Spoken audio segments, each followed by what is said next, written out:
Hello students, welcome to exam universe letter to success. मेरा नाम है विकास और आज की इस वीडियो में हम लोग बात करने वाले हैं आज के इंपॉर्टेंट करंट अफेयर्स के बारे में, जो आपके आने वाले कंपटीशन एग्जाम्स जितने भी ढेर सारे आने वाले हैं ना, उन सभी के लिए बहुत ज़्यादा इंपॉर्टेंट है। और जैसा कि आप लोगों को पता होगा कि अभी दिल्ली पुलिस के कांस्टेबल का एग्जाम आने वाला है, जिसका नोटिफिकेशन हमारे चैनल पर आ चुका है। हमने पूरी की पूरी डिटेल डिस्कशन में आप लोगों को नोटिफिकेशन में समझा है कि किस तरीके से आप लोगों को एग्जाम के बारे में पता होना चाहिए कि एग्जाम किस तरीके का पैटर्न क्या है, क्या चेंज किया गया है, क्या नहीं किया गया है, क्या कट ऑफ जा सकती है, सारी चीजें हम लोगों ने उसमें बताई है। तो आप लोग जाकर उसे देख लीजिएगा।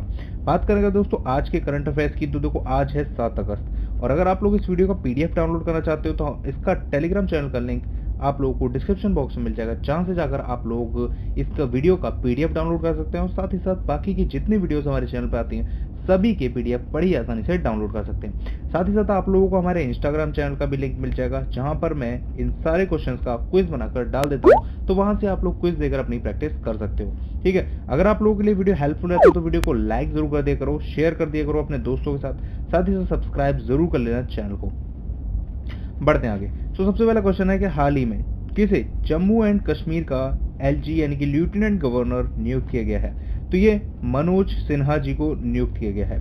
ये कौन है? ये 3 बार लोकसभा के मेंबर रह चुके हैं। ठीक है, और इन्हें अभी हाल ही में यानी कि कल ही राष्ट्रपति जो हमारे हैं रामनाथ कोविंद जी, उनके द्वारा जम्मू एंड कश्मीर का लेफ्टिनेंट गवर्नर यानी कि एलजी नियुक्त किया गया है। ठीक है, तो ये चीज आप लोगों के लिए बहुत ज्यादा इंपॉर्टेंट है क्योंकि ये कल ही किया गया और जम्मू एंड कश्मीर के बारे में पता होना आप लोगों को बहुत ज्यादा जरूरी है। भारत का एक अहम पार्ट है। ये है मिस्टर मनोज सिन्हा। ठीक है, तो ये चीज आप लोगों को बताना चाहिए। बाकी ये किसको रिप्लेस करेंगे, मतलब इनसे पहले कौन था यहाँ पर लेफ्टिनेंट गवर्नर? तो श्री गिरीश चंद्र मुर्मू।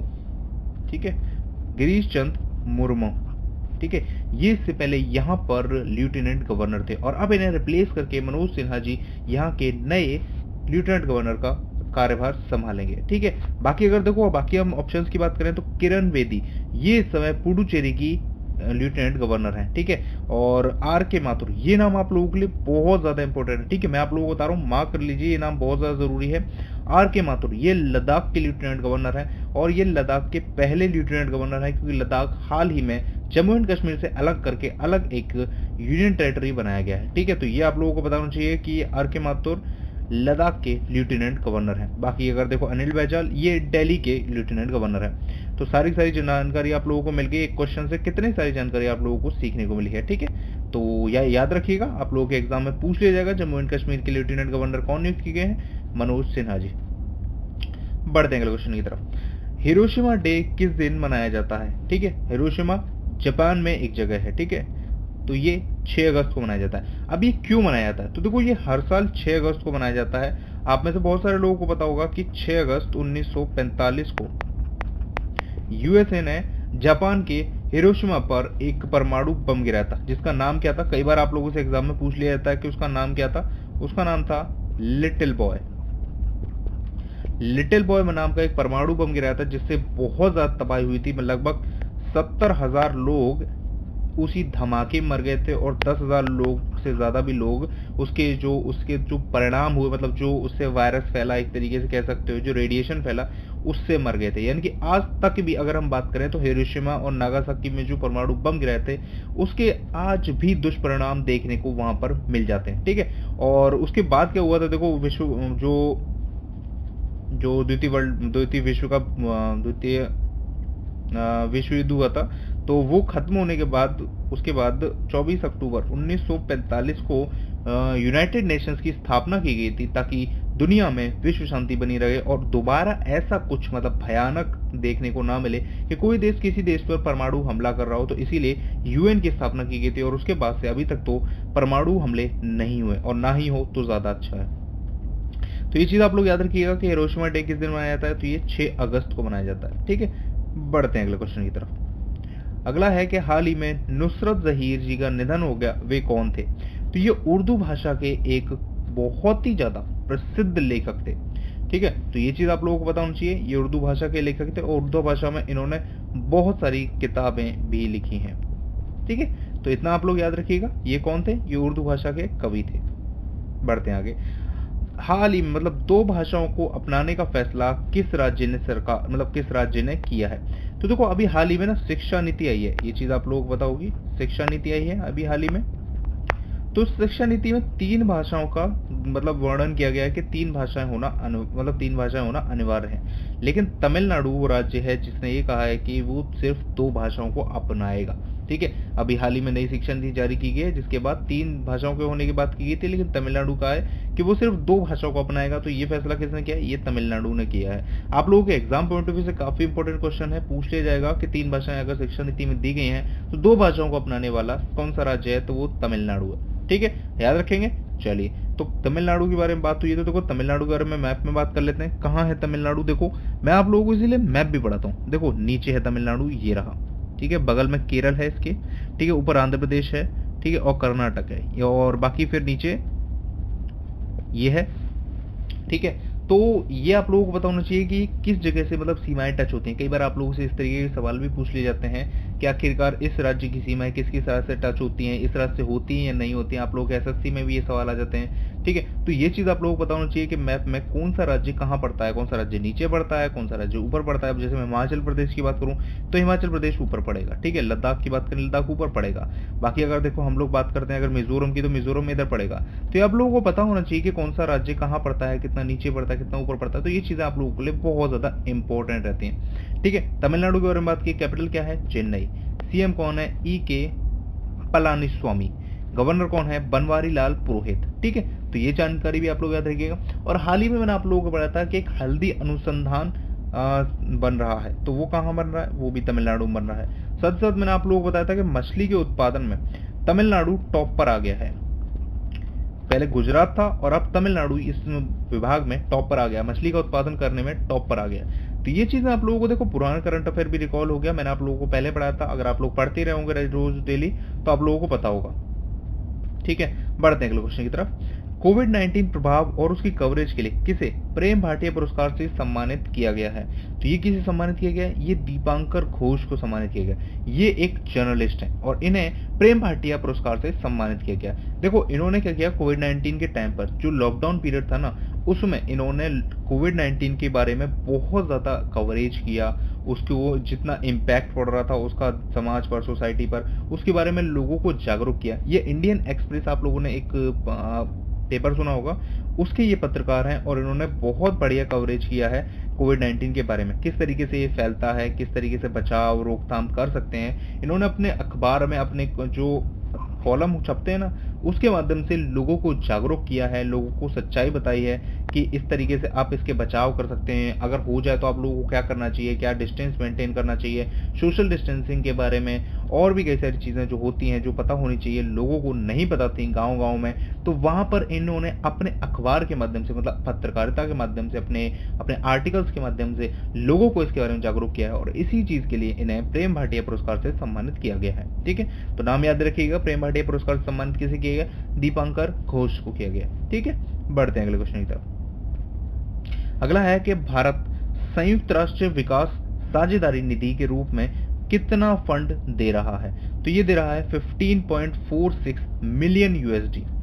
ठीक है, तो ये देखिए, ये चेक है, ये हैंडओवर किया जा रहा है। ठीक है, अब ये है क्या? देखो भारत ने 2017 में एक डेवलपमेंट फंड के साथ साझेदारी की थी, यूएन के डेवलपमेंट फंड के साथ साझेदारी की थी, जिसमें होगा क्या कि जितने भी डेवलपिंग कंट्री हैं और जो अंडर डेवलपिंग कंट्रीज हैं, मतलब जो काफी ज्यादा लोअर डेवलपिंग कंट्रीज हैं, उनको पैसा दिया जाएगा। मतलब डेवलप्ड कंट्रीज डेवलपिंग कंट्रीज को दी जाएगी। भारत एक डेवलपिंग कंट्री है और डेवलपिंग कंट्रीज और डेवलप्ड कंट्रीज दोनों ही, कुछ ऐसे जो अंडर डेवलपमेंट कंट्रीज है ना, काफी मतलब और भी लोअर कह सकते हो, उन कंट्रीज को पैसा देंगे ताकि वो लोग भी अपने आप को डेवलप कर सकें। उनके पास जो रिसोर्सेज है ना, उनको वो बेहतर तरीके से यूटिलाइज कर सकें। और उससे क्या होगा, देखो उससे होगा ये कि सभी लोगों का जब डेवलपमेंट होगा ना, तो जैसे अगर मैं बात करूँ, देखो लोअर का डेवलपमेंट होगा तो उससे अपर वाले का भी डेवलपमेंट होगा, अपर वाले का डेवलपमेंट होगा तो उससे अपर वाले का भी डेवलपमेंट होगा। तो एक चेन बन जाएगी, यानी कि डेवलपमेंट सभी का हो, सभी का विकास हो। इसी के साथ मतलब ये चीज शुरू की गई थी 2017 में और अब भारत ने इसमें 15.46 मिलियन यूएसडी का फंड दिया है। ठीक है, तो ये काफी फंड है और ये चीज आप लोगों को पता होनी चाहिए कि ये चीज क्या है। ठीक है ना, तो ये चीज आप लोग याद रखिएगा। अब ये किसे दिया गया है? तो देखो ये ना, जो यूनाइटेड नेशंस में हमारे जो स्थायी प्रतिनिधि हैं भारत के, टीएस त्रिमूर्ति, ठीक है ना। उन्होंने इसे यूनाइटेड नेशंस ऑफिस के फॉर साउथ कोऑपरेशन के जो निदेशक हैं ये हैं जॉर्ज चैडेक, तो इनको ये सौंपा है 15.46 मिलियन यूएसडी का चेक सौंपा है। ठीक है, तो ये चीज़ आप लोग याद रखिएगा। साथ ही साथ इनका जो एम है यानी कि 2030 का एम है, 2030 का एम है कि सबका डेवलपमेंट हो सके, मतलब एक जो डेवलपमेंट की इन्होंने चेंज शुरू की है उसमें प्रभाव दिखे और मतलब सभी का डेवलपमेंट हो सके और भारत भी एक डेवलप्ड कंट्री की तरफ अग्रसर हो सके, मतलब काफ़ी आगे बढ़ सके। तो इस पहल के साथ ही ये चीज़ शुरू की गई। तो आप लोग याद रखिएगा भारत ने कितना फंड दिया है, 15.46 मिलियन यूएसडी। बढ़ते हैं अगले क्वेश्चन की तरफ। एक बुक है raw a history of India's covered operations, तो ये किसने लिखी है, तो ये यतीश यादव जी ने लिखी है। अब ये बुक किस बारे में, देखो रॉ के बारे में आप लोगों ने सुना ही होगा, जो भारत की एक खुफिया एजेंसी है। ठीक है, रॉ आप लोगों ने सुना होगा, रॉ एजेंट्स होते हैं, स्पाई, जासूस। आप लोगों ने एक मूवी देखी होगी, एक था टाइगर जिंदा है, तो उसमें जो सलमान खान जो थे ना वो रॉ एजेंट थे।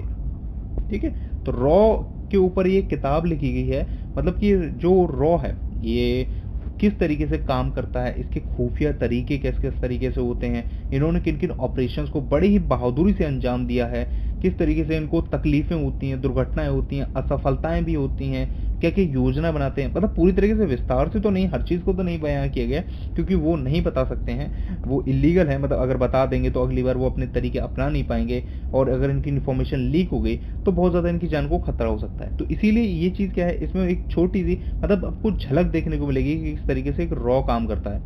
ये किसने लिखी है, ये यतीश यादव जी ने लिखी है। ये कौन है, ये एक इन्वेस्टिगेटिंग जर्नलिस्ट हैं और राइटर हैं, यानी कि काफ़ी ज़्यादा खोज करता है, मतलब करने वाले ये एक जर्नलिस्ट हैं और ये एक राइटर भी हैं। तो इन्होंने ये किताब लिखी है, ठीक है, ताकि लोगों को पता चले कि जो रॉ है वो कितनी मुश्किलों से काम करता है, कितनी सारी दिक्कतें उन्हें भी सामना करना पड़ता है, कितनी सारी चीज़ें ऐसी होती हैं जिसके मतलब उनका वो लोग सामना करते हैं, कितने सारे ऑपरेशंस उन्होंने किए हैं। तो इन सब चीज़ों के बारे में इन्होंने इस बुक में लिखा है। ठीक है, अब देखो बात हुई है रॉ की।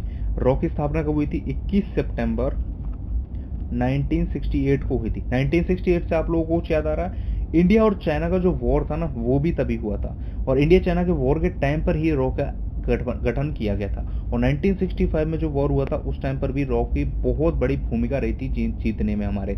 ठीक है, हेडक्वार्टर कहाँ मिलेगा, न्यू दिल्ली में इसका हेडक्वार्टर मिलेगा। समंत गोयल इसके इस समय हेड हैं, यानी कि डायरेक्टर हैं। तो ये चीज़ आप लोग याद रखिएगा। ये बुक किसने लिखी है, raw history of India covered operations, Yatish Yadav ने लिखी है। बाकी देखो अगर हम अदर ऑप्शंस की बात करें, ठीक है, निरुपमा यादव, ये मैंने आप लोगों को कल ही पढ़ाया था। निरुपमा यादव ने कौन सी बुक लिखी है, मैंने आप लोगों को कल पढ़ाया था।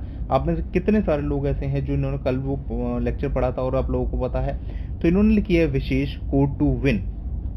ये एक तरीके से लाइफ मोटिवेशनल स्टोरी है, लाइफ स्टोरी है। ठीक है ना, ये एक बास्केटबॉल के कैप्टन है हमारे विशेष, तो उनके ऊपर ये बुक लिखी गई है। बाकी ठीक है, विरल आचार्य ने कौन सी बुक लिखी है, quest for restoring financial stability in India, ये विरल आचार्य ने बुक लिखी है। ठीक है, बाकी अगर हम बात करें विजय कुमार चौधरी, इन्होंने कौन सी लिखी है, सियासत में सदस्यता, ये किताब लिखी है। और इसे बिहार के जो करंट टाइम पर जो वर्तमान में सीएम है नीतीश कुमार, उन्होंने इसे लॉन्च किया। तो मैंने आप लोगों को रिसेंटली ही पढ़ाई है ये सारी चीज़ें। देखो रिकॉल भी मैं आप लोगों को साथ साथ कराते जा रहा हूँ, रिवीजन भी मैं आप लोगों को कराते जा रहा हूँ। आप लोग बस डेली पढ़ते रहिए, आप लोग नोट्स बनाते रहिए और आप लोग अपना रिवीजन करते रहिए। रिवीजन भी मैं आप लोगों को कराते जा रहा हूँ ताकि अगर डेली पढ़ते रहोगे तो डेली आप लोगों का रिवीजन भी होता रहेगा और आप लोग सीखते रहोगे। ठीक है, तो ये चीज़ आप लोग डेली पढ़ते रहिए और रिलेट करते रहिए। बढ़ते अगले क्वेश्चन की तरफ। अगला है, किस सरकार ने तेंदुपत्ता संग्राहकों के लिए सामाजिक सुरक्षा योजना शुरू की है।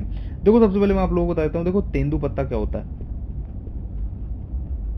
देखो जो बीड़ी होती है ना, बीड़ी, तो उस बीड़ी को जिससे लपेटा जाता है ना, अंदर एक तंबाकू होता है और उसके बाहर एक पत्ता होता है जो लपेटा जाता है हरा हरा सा, वही होता है तेंदुपत्ता। अब होता क्या है, देखो जो वनवास मतलब वन में जो मतलब बहुत सारे होते हैं ना, कि मतलब जंगलों में बहुत सारे लोग रहते हैं और साथ साथ कुछ ग्रामीण इलाके बसे होते हैं जो जंगलों के किनारे होते हैं। तो वो सारे लोग इनको कलेक्ट करते हैं, ठीक है, और फिर सरकार उनको खरीदती है और उन सब लोगों के लिए ये योजना शुरू की गई है जिसका नाम है सामाजिक सुरक्षा योजना। और इसका नाम क्या है, नाम है शहीद महेंद्र कर्मा तेंदुपत्ता संघर्ष समाज सुरक्षा योजना। ठीक है, क्या नाम है, शहीद महेंद्र कर्मा तेंदुपत्ता संघर्ष समाज सुरक्षा योजना। ठीक है, तो ये एक कांग्रेस नेता थे महेंद्र वर्मा, जो नाम दिया गया ना वो एक कांग्रेस के नेता थे और काफी मतलब जाने माने और प्रसिद्ध नेता थे जिनकी मृत्यु हो गई थी, और उनके नाम पर ये योजना शुरू की गई है। अब ये किसने शुरू किया है? ये वहाँ के जो सीएम हैं भूपेश बघेल जी, उनके द्वारा शुरू किया गया है। ये हैं भूपेश बघेल और इन्हीं ने ये योजना शुरू की है। और इसमें होगा क्या, देखो इस योजना में कुल मिलाकर ऐसा होगा कि जो मतलब फैमिलीज जो हैं जो कलेक्ट करती हैं इन पत्तों को और मतलब राज्य को फिर बेचती हैं, तो अगर उस परिवार के अगर किसी मुखिया की मृत्यु हो जाती, सामान्य अगर मृत्यु हो जाती है और जो मुखिया है वो 50 वर्ष से कम है, समझना ध्यान से, अगर 50 वर्ष से कम है तो उसके जो परिवार है ना उसको 2 लाख रुपए की सहयोग राशि दी जाएगी। मतलब 2 लाख रुपए उसके परिवार को आर्थिक मदद दी जाएगी सरकार द्वारा। और अगर वो दुर्घटना के कारण मृत्यु होती है तो 2 लाख, तो अब भी 2 लाख रुपए दिए जाएंगे।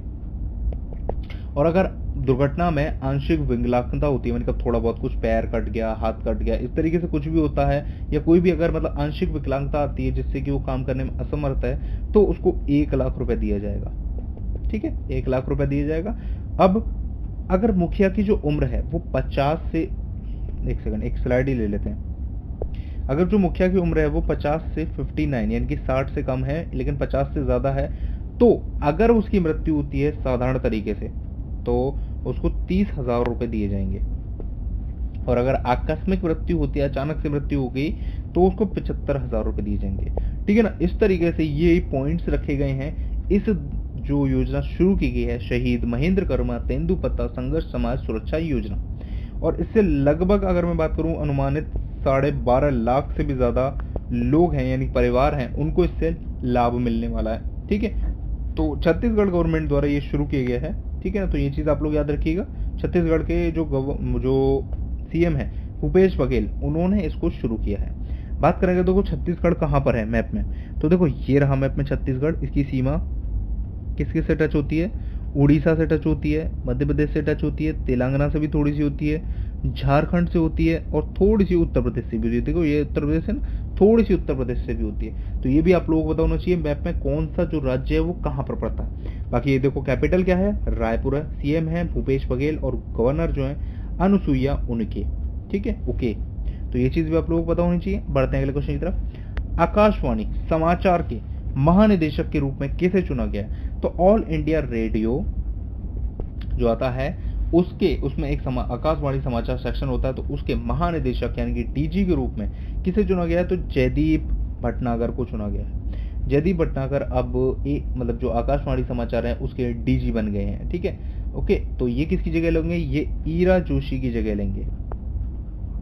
ये जो ईरा जोशी है ना, ये इनकी जगह लेंगे और अब ये यहाँ पर डीजी के रूप में कार्यरत होंगे। ठीक है, और मैंने आप लोगों को कल ही पढ़ाया था कि जो AIR है यानी कि ऑल इंडिया रेडियो है वो संस्कृत में एक कार्यक्रम लॉन्च करने वाला है, यानी कि वो जो कार्यक्रम है वो संस्कृत में आएगा।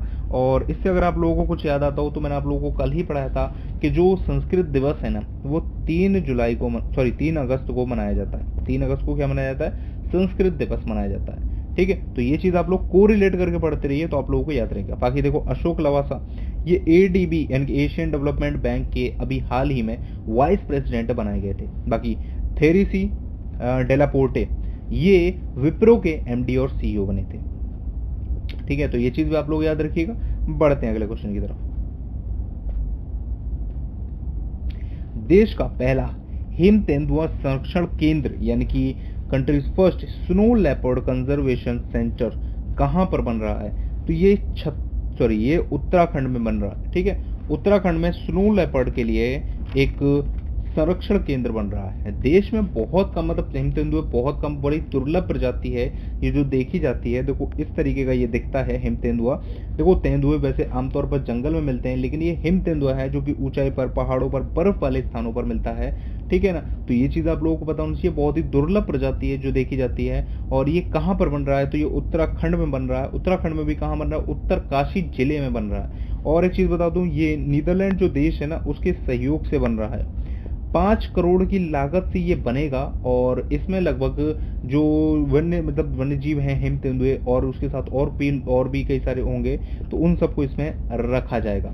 साथ ही साथ देखो बात करें अगर देखो तो अगर एक वैज्ञानिकों के सर्वे के हिसाब से देखें तो हमारे देश में लगभग मतलब अनुमानित है लगभग 886 जो हिमतेंदुए हैं वो पाए जाते हैं। और लगभग अगर हम बात करें तो उत्तराखंड में कितने होंगे, लगभग 69 के आसपास हैं। ये एक बहुत ही छोटा अनुमान है जो दिया गया है। बाकी कहा ये गया है कि जब यहाँ पर जो हिमतेंदुआ संरक्षण सेंटर बन जाएगा ना, उसके बाद फिर से गणना की जाएगी, कैमरे लगाए जाएंगे, गणना की जाएगी और उसके बाद जो सही आंकड़ा है वो जारी किया जाएगा कि उत्तराखंड में कितने हिमतेंदुए पाए जा रहे हैं, मतलब कितने हिमतेंदुए हैं। और बात करें अगर ये कहाँ पर ज्यादातर पाए जाते हैं तो ये काफी ज्यादा हाइट ऊंचाई पर जहाँ पर पहाड़ होते हैं, बर्फ होती है, वहां पर ये पाए जाते हैं ज्यादातर। नंदा देवी हुआ, गंगोत्री हुआ नेशनल पार्क जो है वहां पर ही ज्यादातर पाए जाते हैं। तो ये चीज आप लोगों को बताना चाहिए कि देश का पहला हिमतेंदुआ संरक्षण केंद्र कहाँ बन रहा है, ये उत्तराखंड में बन रहा है। किसके सहयोग से बन रहा है, तो ये नीदरलैंड के साथ सहयोग से बन रहा है। ठीक है ना, तो ये चीज आप लोग याद रखिएगा। ठीक है, बाकी देखो बात करेंगे दोस्तों अगर हम उत्तराखंड के बारे में, ठीक है, तो उत्तराखंड के बारे में अभी मैंने आप लोगों को रिसेंट में पढ़ाया था। ठीक है, मैंने आप लोगों को रिसेंट में पढ़ाया था कि यहाँ के मुख्य सचिव बनाए गए हैं नए। तो वो कौन बनाए गए थे, ओम प्रकाश जी बनाए गए थे। ठीक है, मैंने आप लोगों को रिसेंट में कल या परसों भी पढ़ाया था कि इसके मुख्य सचिव बनाए गए हैं, वो कौन बनाए गए, ओम प्रकाश जी बनाए गए हैं। साथ ही साथ मैंने आप लोगों को एक चीज और पढ़ाई थी कि यहाँ पर जो एक लाइकेन पार्क है, देश का पहला लाइकेन पार्क बन रहा है, वो भी यहीं बन रहा है। एक हरेला उत्सव मनाया जाता है, वो कहाँ मनाया जाता है, वो भी उत्तराखंड में मनाया जाता है। एक ग्लास फ्लोर सस्पेंशन ब्रिज बन रहा है ऋषिकेश में गंगा नदी के ऊपर, वो भी यहीं पर बन रहा है। एक दृष्टि पोर्टल लॉन्च किया गया था, वो भी यहीं पर किया गया था।